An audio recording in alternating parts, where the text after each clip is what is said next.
গ্রীষ্মমণ্ডলীয় বন একটি সুন্দর জায়গা, সবুজে পূর্ণ।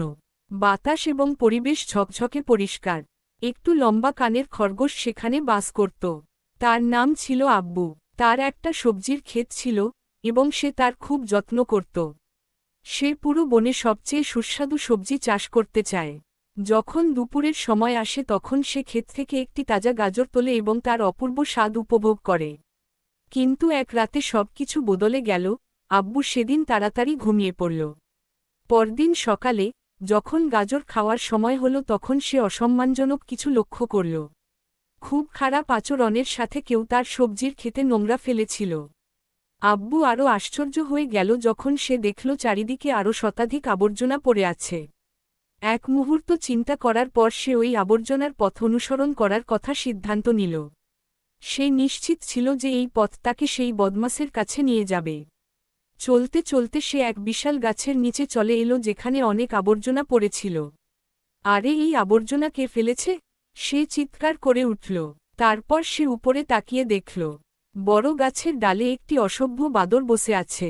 বাদরটা মিছরি খাচ্ছিল এবং আবর্জনাগুলোকে মাটিতে ফেলে দিচ্ছিল। আরে তুমি আমার ক্ষেতে আবর্জনা ফেলছ কেন? এক্ষুনি থামো!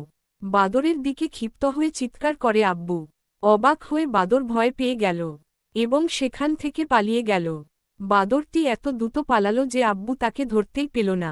তবে বেশ ভয় পেয়ে বাদরটি তার নিয়ন্ত্রণ হারিয়ে ফেলে এবং মাটিতে পড়ে যায় আর জঙ্গলের লতার মধ্যে আবদ্ধ হয়ে পড়ে। সে নিজেকে মুক্ত করার চেষ্টা করছিল কিন্তু পারছিল না। তখন সে সব আশাই হারিয়ে ফেলে। তখন হঠাৎ আব্বু সেখানে এসে হাজির। আব্বু বাদরের কাছে এসে তাকে জিজ্ঞাসা করল, আরে বাদর, তোমার অত খারাপ অভ্যাস কেন? বাদরের কিছু বলার ছিল না, তাই সে চুপ করেছিল। ঠিক আছে, তুমি চিন্তা করো না, আমি তোমায় মুক্ত করছি। সবকিছু ঠিক হয়ে যাবে। আব্বু বাদরটিকে মুক্ত করল এবং বাদরটিকে বলল আবর্জনাগুলিকে পরিষ্কার করতে। তারপর বাদরটি ওই আবর্জনাগুলিকে কুড়োতে লাগল এবং অবশেষে জঙ্গলটিকে আগের মতো পরিষ্কার করে দিল। তারপর আব্বু আর বাদরটি মিলে আব্বুর ক্ষেতের সবজি খেতে লাগল।